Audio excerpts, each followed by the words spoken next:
तो मैं तो बहुत ज़्यादा इसमें I am not a very technical and electronic person, I am herbal scientist. और मैं नेचर के काफ़ी करीब रहता हूँ। तो मैं कुछ बातें जो हमारे यहाँ पर आदरणीय प्रिंसिपल मैम बहुत सी आई हुई हैं बहुत जगह से, कुछ चीज़ें मैं उनको बहुत बेसिक छोटी छोटी बताना चाहता हूँ कि क्या उनके स्कूल में ऐसा होता है या नहीं। और जितने ऑडियंस बैठे हैं मैं उनसे भी एक छोटा सा सवाल करूँगा कि चंद्रयान की रोज़ बातें कर रहे हैं, यहाँ भी सब लोगों ने करी। मुझे ऑनेस्टली बताइएगा कि हम चंद्रयान पे तो चले गए हैं, चांद पे चले गए हैं चंद्रयान के माध्यम से, लेकिन कितने लोग यहाँ पे सड़क पे चलना जानते हैं? अगर सही में मतलब बताइए कि तो हाथ उठा लीजिए कि हम सड़क में सही से चलते हैं। सड़क में हम चलना नहीं जानते हैं, लेकिन हम चांद पे चल रहे हैं। क्या किसी भी स्कूल में बच्चों को ट्रेन किया जाता है कि सड़क में कैसे चलें, कैसे बाइक चलाएं, कैसे गाड़ी चलाएं? हैं, लाइसेंस तो मिल गया है, ठीक है, कोई बात नहीं है। और ये जो बात मैं कह रहा हूँ कि स्कूल में इसलिए होना चाहिए कि सड़क पे हम बहुत ज़्यादा टाइम बिताते हैं। आप सब लोग ने एडमिट कर लिया कि आप लोग सड़क पे चलना नहीं जानते हैं। और सड़क पे जब चलना नहीं जानते हैं तो क्या होता है, उसका नतीजा छोटी सी बात होती है, छोटी सी दो स्कूटी लड़ जाती हैं, छोटी सी कार कुछ कहीं लड़ जाती है, ये बवाल खड़ा हो जाता है, मारपीट की नौबत आ जाती है और कभी कभी गाड़ियाँ जला दी जाती हैं और पता नहीं क्या क्या हो जाता है। तो अभी हमने यही नहीं सीखा है, तो how you feel proud about our so many other achievements जब हम यही नहीं जानते हैं। दूसरी बात यह है कि ये तो मैंने सड़क की, तो आपके यहाँ अगर कहीं पे कोई ज़रा सी भी बात होती हो किसी भी स्कूल में तो मुझे बताइए कि हाँ भाई हम सड़क के मैनर्स सिखाएं। और ये आज जो हमारे साथ हो रहा है, हर चीज़ में हम बहुत आगे चले गए हैं। टेक्नोलॉजी में चांद पे तो चले ही गए और बहुत सी रोड्स बन रही हैं, ब्रिजेस बन रहे हैं, मतलब we are proud of our success in so many thing, digitisation also. लेकिन हम एक चीज़ में बहुत नीचे जा रहे हैं, हमारा ग्राफ। क्या हम कहीं अच्छे सिटीज़न ऑफ इंडिया प्रोड्यूस कर रहे हैं किसी स्कूल से? हमारा ये ग्राफ एकदम सीधा नीचा चला गया है। अगर आज आप देखिए तो हमारे इर्द गिर्द जो समाज में लोग हैं, क्या वो एक अच्छे नागरिक हैं भारत के, जो पहले हुआ करते थे, जो 20 साल पहले थे या फिर जो 10 साल थे और जो आज है? आपको ढूंढने से नहीं मिलेगा। क्या इस बारे में किसी स्कूल में बात होती है? तो मैं बस दो चार छोटी छोटी चीज़ें और बताऊंगा कि अगर आप लोग हो सके तो स्कूलों में उसको कोशिश करिए बच्चों को, क्योंकि यही बच्चे आगे जाकर ऐसे ही बनेंगे। आज हम अपने बच्चों से बहुत शिकायतें कर रहे हैं, वो बिगड़ गया है, मोबाइल में लगा हुआ है, घर छोड़ के चला गया, मतलब so many things we are talking about our children. क्या उन्हें कहीं कुछ ऐसा सिखाया जाता है? फैमिली नॉर्म्स एकदम ख़त्म हो रहे हैं। फिर शिकायत हम करने लगते हैं बच्चों की कि वो तो हमको कोई पूछता नहीं है, वो 10-12 साल का हो गया, वो कमरा बंद करके बैठा रहता है, वो अपना खाना मंगा लेता है, वहाँ खा रहा है, उसको ये सब नहीं पता है। ये आपको बताना है कि तुमको कैसे रहना है फैमिली में, क्या होती है फैमिली।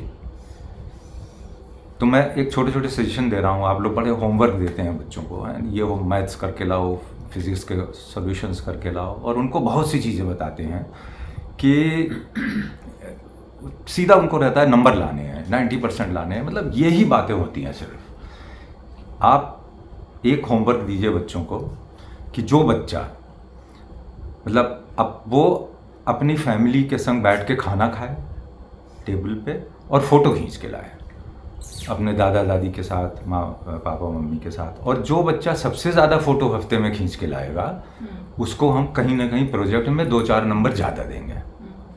हमें बच्चों को फोर्स नहीं करना है कुछ करने के लिए, उनको इंसेंटिव देना है। और उनको कुछ, उनको ये ना लगे कि हमको बताया जा रहा है, हल्के से उनके अंदर वो कैरेक्टर चला जाना है। उनको एक इंसेंटिव मिलेगा, पेरेंट्स भी घर में खुश होंगे। आजकल तो कोई पैसे तो लगने नहीं है, मोबाइल से ही सब कुछ खींच जाना है। आप अपना डिजिटल अपने लैपटॉप पे सेव कर लीजिए, 15 दिन बाद चेक कर लीजिए किस बच्चे ने क्या किया। तो वो जब ये छोटे बच्चे 5-6 साल के रोज इनकी हैबिट बन जाएगी, तो शायद 10 साल बाद, 12 साल बाद कुछ अच्छी जनरेशन हम प्रोड्यूस कर पाएंगे जो आज बिगड़ चुकी है, नेचर से दूर चले जा रहे हैं। ये रोबोटिक्स और ये सब जितना आर्टिफिशियल इंटेलिजेंस आप लोगों ने सेमिनार किया, इट इज़ फाइन, टेक्नोलॉजी तो आनी ही चाहिए, हम दुनिया से पीछे नहीं रह सकते हैं, लेकिन हमें नेचर के करीब जाना है। जो हम मतलब वी आर नेचर, जो कुछ भी हम खाते पीते हैं सब नेचर है। आप टेक्नोलॉजी तो नहीं खा लोगे, आप मोबाइल तो नहीं खा लोगे, है ना। तो हमें उसकी इम्पोर्टेंस बतानी है। साल में एक बार एनवायरनमेंट डे होता है, एक बार कुछ और प्लांटेशन ड्राइव होता है, सब बच्चे चले गए, उन्होंने कुछ पौधे लगा दिए, कुछ कर लिया, फ़ोटो खींच गई, अखबार में आ गई, इससे कोई सलूशन नहीं हल होगा। उनका प्रेम बढ़ाना है नेचर के लिए, पौधों के लिए, प्लांट्स के लिए। तो दूसरा असाइनमेंट आप दीजिए उनको कि उनके घर में कितने गमले हैं, फ़ोटो खींच के लाओ, गिन के लाओ, बताओ। तो उनको अच्छा भी लगेगा, वो सब बच्चे इकट्ठा करेंगे, खींचेंगे, लाएंगे, उनके घर वालों को भी। आपके काम ऐसे करने हैं कि किसी को झंझट या मुश्किल नहीं लगे। फिर स्कूलों में पोस्टर लगते हैं, बच्चों की पेंटिंग लगाई जाती है, उनकी जगह वो फ़ोटो जो खींच के लाए हैं अपने घर से बच्चों की, वो डिस्प्ले कर दीजिए, उनका नाम लिख दीजिए, वो पढ़ेगा बच्चा, उसको अच्छा लगेगा, वो ऑटोमेटिक नेचर की तरफ जाएगा। उनमें कंपटीशन होगा कि अच्छा इसके यहाँ 18 गमले हैं, मेरे यहाँ 24 है, मैं 6 और लगाऊंगा। तो ये कंटिन्यूअस प्लांटेशन ड्राइव होगी। ऐसा नहीं है कि साल में एक बार हुई और आपने फ़ोटो खिंचा ली और लग गई और सब हो गया। तो ये छोटे छोटे सजेशंस हैं जो मैं देना चाहता हूँ, और कभी मौका लगेगा तो फिर और लंबी बात करेंगे। इस तरीके की बहुत सी चीज़ें होती हैं। ऐसी सफाई है शहर की, कुछ इलाके छोड़ दीजिए, बाकी तो सब जगह कूड़ा करकट ही रहता है, भरा ही रहता है। कभी 10 दिन में या 15 दिन में बच्चों को ले जाइए, चाहे एक्स्ट्रा टाइम कर लीजिए, चाहे जो भी है, कि उनको अपने मोहल्ले में जहाँ कहीं भी कूड़ा करकट दिख रहा है, पत्तियाँ हैं या कुछ भी हैं, उनको आधे घंटे के लिए क्लास के बीच में ही कोई क्लास मिस कर लीजिए। पढ़ाई तो बहुत होती रहती है।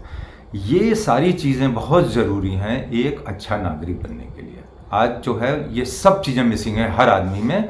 हर कोई या तो पढ़ाई में जुटा हुआ है, या जॉब के लिए भाग रहा है, या अपना कैरियर बना रहा है, वो बन रहे हैं लोगों के। लेकिन हमें तो कोई वैसे तो कुछ समझ में आता नहीं है कि if I look around I don't find anybody who you can say with proud कि yes he is a good and actual citizen of India. WhatsApp पे झंडा लहरा लेते हैं, फ़ोटो के चारों तरफ चिपका के, अगले दिन भूल जाते हैं। तो इस देशभक्ति तो ठीक है, मतलब आप एक दिन आपको याद आ जाता है, बहुत अच्छी बात है, लेकिन देशभक्ति तो रोज़ की चीज़ है ना। तो बच्चों को एक दिन ले जाइए, कुछ नहीं करना है, जहाँ कहीं कूड़ा है मोहल्ले में, पार्क में ले जाइए, उनको डस्टबिन दे दीजिए, ग्लव्स दे दीजिए, और वो अपना साफ सूफ करके उसमें डाल दें। आपको किसी से कोई शिकायत नहीं करनी, कुछ नहीं, अखबार में भी नहीं छापना। जैसे ही पता लगेगा नगर निगम वालों को या सफाई वालों को खुद शर्म आ जाएगी। तो ये कुछ ऐसी चीज़ें हैं जो कि बहुत सिंपल हैं। मेरे ख्याल से इसमें कोई ऐसी चीज़ नहीं है जिसके लिए कोई बहुत एक्स्ट्रा एफर्ट करना हो। तो अब अगर ये काम आज से शुरू होगा 5, 6, 8 साल के बच्चों के साथ, तो फिर ये इसके रिजल्ट्स आपको 10-12 साल बाद मिलेंगे। तो ये जो ग्राफ नीचे चला गया ये धीरे धीरे बेटर होगा। बाकी फिर कभी मिलेंगे तो और बातें करेंगे। Thank you.